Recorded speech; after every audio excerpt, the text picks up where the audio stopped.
ഒരു കാര്യം നമ്മൾ പ്രത്യേകിച്ച് എടുത്ത് കാണേണ്ടത് എന്ന് വെച്ചാൽ ഇപ്പോൾ 2976 ക്ലിപ്പുകളിൽ അതിൻ്റെ പെൻ ഡ്രൈവ് ആയാലും യു എസ് ബി ഡ്രൈവ് ആയാലും പാർക്കുകളിൽ ബസ് സ്റ്റാൻഡുകളിലൊക്കെ കൊണ്ടിട്ടിരിക്കുകയാണ്. നോക്ക്, ഇതിൽ നൂറുകണക്കിന് സ്ത്രീകളുടെ 100. നഗ്ന ശരീരങ്ങളുണ്ട്. ആ, ഇത് ഇന്നിപ്പോൾ എക്സ്പോസ്ഡ് ആണ്. നോക്കൂ, ഒരാൾ ഒരു സെക്ഷൽ ക്രൈം ചെയ്യുകയാണ്. ആ സെക്ഷൽ ക്രൈം ചെയ്യുമ്പോൾ അതിനോട് പൊരുത്തപ്പെടാൻ വേണ്ടിയോ അല്ലെങ്കിൽ ഏതെങ്കിലും തരത്തിൽ ആ സ്ത്രീകൾ ചിലപ്പോൾ മറഞ്ഞിരിക്കുകയായിരിക്കും. ആ, അവരുടെ ദൃശ്യങ്ങളാണ് ഈ കഴിഞ്ഞ ഒരാഴ്ചയായിട്ട് കർണാടകത്തിൽ ഈ രാജ്യമാകമാനം പ്രചരിക്കുന്നത് എന്ന് കാണുമ്പോൾ യഥാർത്ഥത്തിൽ നമ്മുടെയൊക്കെ മനസ്സ് നിൽക്കേണ്ടത് അവരുടെ ഒപ്പമാണ്.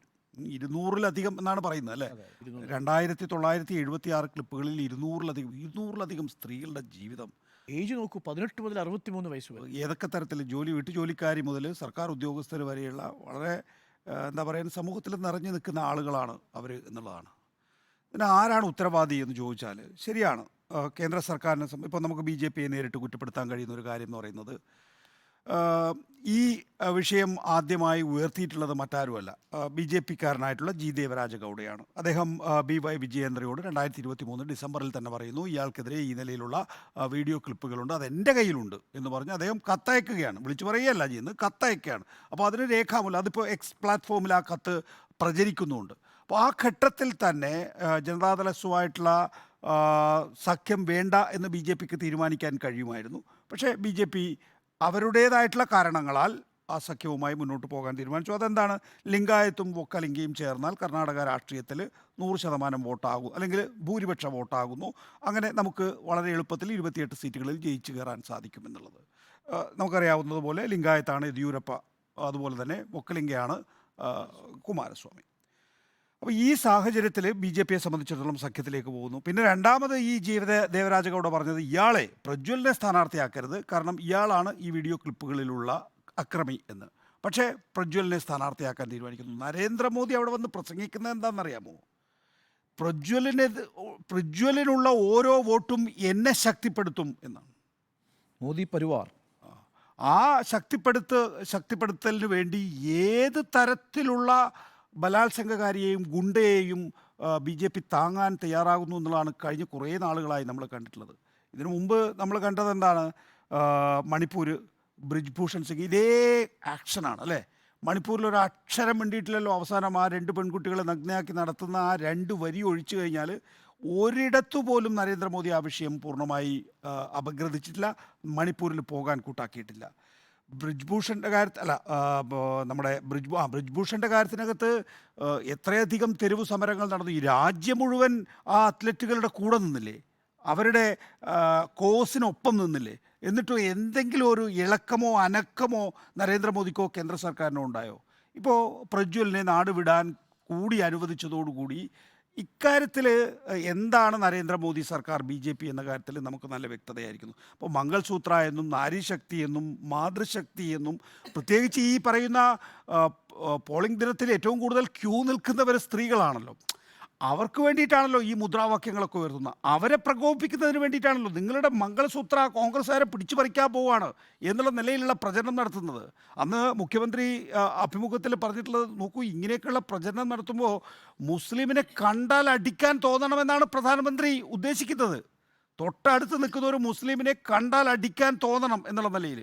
അപ്പോൾ ആ നിലയിലുള്ള പ്രസംഗങ്ങൾ നടത്തുക, ഈ നിലയിലുള്ള മുദ്രാവാക്യങ്ങൾ ഉയർത്തുക, പ്രവൃത്തിയോ ഇതാണ് എന്നുള്ളതാണ്. ഒപ്പം തന്നെ മുസ്ലിം സംവരണത്തിൻ്റെ കാര്യമൊക്കെ തന്നെ അടുത്ത ഘട്ടത്തിൽ അടുത്ത വിഷയത്തിൽ നമ്മളത് ചർച്ച ചെയ്യുന്നതുകൊണ്ട് ഞാനിപ്പോൾ ഇവിടെ പറയുന്നില്ല. അധികാര സ്ഥാനത്തുള്ള പുരുഷന്മാർ, അതും ഈ പറയുന്ന കുടുംബാധിപത്യ രാഷ്ട്രീയ പാർട്ടികളിലെ അധികാര സ്ഥാനത്തുള്ള പുരുഷന്മാർ അവരുടെ അധികാരം ഉപയോഗിച്ചുകൊണ്ട് ഈ പറയുന്ന വീട്ടുജോലിക്കാരായിട്ടുള്ള ആളുകൾ അല്ലെങ്കിൽ സമൂഹത്തിൻ്റെ താഴെക്കിടയിലുള്ള സ്ത്രീകളെ അവരെ അവരെ ലൈംഗികമായി ആക്രമിക്കുക എന്ന് പറയുമ്പോൾ നമ്മുടെ നാട്ടിൽ സാധാരണഗതിയിൽ ഈ വെൽഫെയർ സ്കീമുകളൊക്കെയാണ് ഈ സ്ത്രീകളെ ആകർഷിക്കുക എന്ന് പറയും. പക്ഷെ അവരുടെ അഭിമാനത്തിന് ക്ഷതം സംഭവിക്കുകയാണെങ്കിൽ, അവരുടെ ജീവിതത്തിൽ പോറലേൽക്കുന്ന സംഭവങ്ങൾ ഉണ്ടായാൽ, അപ്പോഴും അവർ ഈ വെൽഫെയർ സ്കീമിന് പിന്നാലെ ഇപ്പോൾ ഒരു ഗ്യാസ് 1500 രൂപയുടെ ഗ്യാസ് 800 രൂപയ്ക്ക് തരുന്നു എന്ന് വിചാരിച്ചിട്ട് അവരതിനൊപ്പം പോകുന്നതാണോ നമ്മുടെ ഭരണാധികാരികൾ വിചാരിച്ചു വെച്ചിരിക്കുന്നത്, BJP ഭരിച്ചു വെച്ചിരിക്കുന്നത്? ഇതിനകത്ത് ബി ജെ പിയുടെ റോൾ ഇതാണ് എങ്കിൽ കോൺഗ്രസിനും ഇക്കാര്യത്തിൽ ചെയ്യാൻ കഴിയുന്ന കുറച്ച് കാര്യങ്ങളുണ്ടായിരുന്നു. നോക്കൂ, ആ ലോക്സഭാ മണ്ഡലത്തിൽ നേരിട്ട് ബി ജെ പിയും കോൺഗ്രസും തമ്മിലുള്ള ജെ ഡി എസും കോൺഗ്രസും തമ്മിലുള്ള നേരിട്ടുള്ള ഏറ്റുമുട്ടലാണ്. ഈ വിഷയം വരുന്ന സമയത്ത് തന്നെ ഒരു FIR ഇടാൻ കഴിയുമായിരുന്നെങ്കിൽ ആദ്യത്തെ USB ഡ്രൈവ് കാണുമ്പോൾ തന്നെ പെൻ ഡ്രൈവ് കാണുമ്പോൾ തന്നെ നിങ്ങൾക്കൊരു FIR ഇട്ടിട്ട് ഇത് പിടിച്ചെടുക്കാൻ. കാരണം എന്തുകൊണ്ടാണ് ഇവർക്ക് ഈ പറയുന്ന പാർക്കുകളിലും ബസ് സ്റ്റാൻഡുകളിലും ഒക്കെ തന്നെയും ഈ USB ഡ്രൈവുകൾ കൊണ്ടിടേണ്ടി വന്നിട്ടുള്ളത്? കോടതിയുടെ ഗാഗ് ഓർഡർ ഉണ്ട്. ഏതെങ്കിലും തരത്തിൽ ഇതുമായി ബന്ധപ്പെട്ട വാർത്ത പ്രസിദ്ധീകരിക്കാൻ കഴിയില്ല, ഏതെങ്കിലും തരത്തിൽ ഈ തരത്തിലുള്ള ദൃശ്യങ്ങൾ കാണിക്കാൻ കഴിയില്ല. അപ്പോൾ എന്ത് ചെയ്യുന്നു? ഒരു കുൽസിത മാർഗം ബസ് സ്റ്റാൻഡുകളിൽ കൊണ്ടിടുക, ആളുകൾ കൊണ്ട് ഇടുക. അപ്പോൾ അതിൻ്റെ ആഘാതശേഷി ഇരട്ടിക്കുകയാണ്. നിങ്ങൾക്ക് നാളെ ഒരു ഓൺലൈൻ പേജിലാണ് ഈ വാർത്ത വന്നതെങ്കിൽ നാളെ വേണമെങ്കിൽ കോടതിക്ക് ആ വാർത്ത പിൻവലിക്കാൻ ആവശ്യപ്പെടാം. ഈ USB ഡ്രൈവ് ഇയാളുടെ കയ്യിൽ ഒരു ഹാർഡ്വെയറായി കിടക്കുകയല്ലേ ചെയ്യുന്നത്. ഇത് എല്ലാ കാലഘട്ടത്തിലും ഉണ്ടാവുമല്ലോ, എവിടേക്ക് വേണമെങ്കിലും ട്രാൻസ്ഫർ ചെയ്യാൻ കഴിയും. നൂറുകണക്കിന് സ്ത്രീകളുടെ ജീവിതം എന്നുള്ളതാണ്. അപ്പോൾ ഒരു ആത്മഹത്യ പരമ്പര തന്നെയാണോ ഉണ്ടാകാൻ പോകുന്നത്? അല്ലെങ്കിൽ അവർക്ക് അവരുടെ മക്കളോടൊപ്പമോ അല്ലെങ്കിൽ കൊച്ചുമക്കളോടൊപ്പമോ അവരുടെ മക്കളുടെ ഭാര്യമാർക്കൊപ്പമോ ജീവിക്കാൻ കഴിയാത്ത സാഹചര്യമാണോ ഉണ്ടാക്കുന്നത്? ഇത് വളരെ എന്താ പറയുക, നമ്മുടെ രാഷ്ട്രീയത്തിൽ സംഭവിക്കാൻ കഴിയുന്ന ഏറ്റവും നീചമായ കാര്യം എന്ത് എന്ന് ചോദിച്ചാൽ പ്രജ്വലിൻ്റെ ഈ പറയുന്ന സൈക്കോ സ്വഭാവം നമുക്ക് വിലയിരുത്താം. ആ സൈക്കോ സ്വഭാവത്തെ തുറന്നു കാണിക്കാനുള്ള ഈ മാർഗത്തെയും ആ നിലയിൽ വിലയിരുത്താം എന്നാണ് ഞാൻ കരുതുന്നത്. ഈ വീഡിയോ കണ്ടവർ പറയുന്നത് ഒരു 47 വയസ്സുള്ള സ്ത്രീയാണ് കേസ് കൊടുത്തിട്ടുള്ളത്. ഒരു 63 വയസ്സുകാരി വീഡിയോ എടുക്കുമ്പം തൊഴുകയോടുകൂടി പറയാണ് അത് ചെയ്യല്ലേ എന്ന് പറയുകയാണ് ചെയ്യുന്നത്. നോക്കൂ, അത് കാണുമ്പോൾ തലകുനിഞ്ഞു പോകുന്നു എന്നാണ് ഇത് കണ്ടവർ പറയുന്നത്. അത് ഒരാളുടെ കാര്യം, ബാക്കിയുള്ളവരുടെ കാര്യം എന്തൊക്കെയാണെന്നുള്ള കാര്യം നമുക്ക് അറിയില്ല എന്നുള്ളതാണ്. ഇതിനേക്കാൾ മോശമായിരിക്കും എന്നുള്ള കാര്യത്തിൽ സംശയമില്ലല്ലോ. ഏതായാലും ഇത് കർണാടക ലോക്സഭാ തെരഞ്ഞെടുപ്പിനെ സംബന്ധിച്ചിടത്തോളം വലിയ നിലയിൽ ഒരു ചലനം സൃഷ്ടിക്കുമെന്ന് കരുതിയാണ്. കാരണം ഇതിൻ്റെ ഒരു മൊറാലിറ്റി ഉണ്ടല്ലോ, ഒരു ധാർമ്മിക വശമുണ്ടല്ലോ. ആ ധാർമ്മിക വശത്തിൽ BJPയും JDSഉം വല്ലാതെ പിന്നോട്ട് പോയിരിക്കുന്നു. ഒരു കാരണവശാലും ഒരു ആത്മാഭിമാന ബോധമുള്ള ഒരാൾക്കും BJPക്കോ അല്ലെങ്കിൽ JDSനോ കർണാടകത്തിൽ വോട്ട് ചെയ്യാൻ, കർണാടകത്തിൽ മാത്രമല്ല കേട്ടോ, ഇനി അങ്ങോട്ടുള്ള 3 മുതൽ 7 വരെയുള്ള ഘട്ടങ്ങളിൽ ഇതായിരിക്കും ഏറ്റവും കൂടുതൽ. ഹുബ്ലിയിലൊരു സംഭവം ഉണ്ടായിട്ടുണ്ട്. ഒരു സഹപാഠിയെ കുത്തിക്കൊന്ന വിഷയമുണ്ട്. അത് പ്രധാനമന്ത്രി നരേന്ദ്രമോദി വലിയ വിഷയമായിട്ട് തെരഞ്ഞെടുപ്പ് പ്രചരണ യോഗത്തിൽ ഉന്നയിച്ചു കഴിഞ്ഞു. കാരണം എന്താണെന്നറിയാമോ? കുത്തിക്കൊന്നയാൾ മുസ്ലിമാണ് എന്നുള്ളത് കൊണ്ട്. അപ്പോൾ ഇതിനകത്ത് ഏതെങ്കിലും മതമുണ്ട് എങ്കിൽ, പ്രത്യേകിച്ച് മുസ്ലിം നാമധാരി ഉണ്ട് എങ്കിൽ അത് ഉന്നയിക്കാൻ കഴിയുന്നു എന്നുള്ളത് നമുക്ക് കണ്ടതാണ്. പക്ഷേ ഈ തരത്തിൽ ഏറ്റവും നമ്മുടെ അഭിമാനബോധത്തെ ക്ഷതമേൽപ്പിക്കുന്ന, നമ്മുടെയൊക്കെ തല കുനിഞ്ഞു പോകുന്ന, നമ്മുടെ സ്ത്രീകളായിട്ടുള്ള വീട്ടമ്മമാരായിട്ടുള്ള ആളുകളെ പൊതുവേദിയിൽ അപമാനിക്കുന്ന രീതിയിലുള്ള ഇത്തരത്തിൽ അധികാരത്തിലിരിക്കുന്ന ആളുകളുടെ അതിക്രമങ്ങൾ കാണുമ്പോൾ മിണ്ടാതിരിക്കുകയും ചെയ്യുന്നു എന്നുള്ളതാണ് ഏറ്റവും പ്രധാനപ്പെട്ട കാര്യം. മിണ്ടാതിരിക്കുന്നു എന്നുള്ളതാണ്. പ്രധാനമന്ത്രിക്ക് ഒരു അക്ഷരം പറയാനില്ല എന്നുള്ളതാണ്. അമിത്ഷാ ഇന്ന് എന്താ പറയുന്നത്?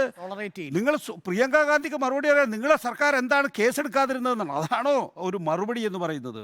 ഈ രാജ്യത്ത് ഒരു പ്രധാനപ്പെട്ട സംസ്ഥാനത്ത് തെരഞ്ഞെടുപ്പ് നടക്കുന്ന തെരഞ്ഞെടുപ്പ് വിഷയമായിട്ട് ഒരാളുടെ ലൈംഗിക അതിക്രമം, ഈ സ്ത്രീകളുടെ സ്വകാര്യത മാനിക്കാതെ ഈ നാട്ടിൽ പ്രചരിപ്പിക്കുന്നതിന് നിങ്ങൾ പറയേണ്ട മറുപടി പ്രിയങ്ക ഗാന്ധിക്കാണോ? ഈ നാട്ടിലെ അമ്മമാർക്കല്ലേ, പെങ്ങന്മാരോടല്ലേ മറുപടി പറയേണ്ടത്? അതിനൊന്നും ഒരു പരിഹാരവും ഇല്ലാതെ നമ്മളൊക്കെ അതൊക്കെ തന്നെയും ടേക്കൺ ഫ്രോ, നമ്മൾ ചർച്ച ചെയ്യുമ്പോൾ പോലും എനിക്ക് ആ കാര്യത്തിലൊരു അഭിമാനബോധം ആ നിലയിലുണ്ട്. ഒരു ടേക്കൺ ഫോർ ഗ്രാൻഡഡ് ആയിട്ടാണോ നമ്മൾ എടുക്കുന്നത്? നമ്മൾ അവരുടെ വികാരം കാണുന്നില്ലേ? അവരുടെ ആത്മാഭിമാനത്തിനുണ്ടായിട്ടുള്ള ക്ഷതം നമ്മൾ കാണുന്നില്ലേ എന്നുള്ളതാണ്. ഞാൻ അതിൻ്റെ ലോക്സഭാ തെരഞ്ഞെടുപ്പിൻ്റെ കണക്കൊക്കെ എന്നെ സംബന്ധിച്ചിടത്തോളം ഇപ്പോൾ പറയാൻ ഉദ്ദേശിക്കുന്നില്ല. കാരണം അതിനുള്ള എന്താ പറയുക, മനഃശക്തി എനിക്കില്ല.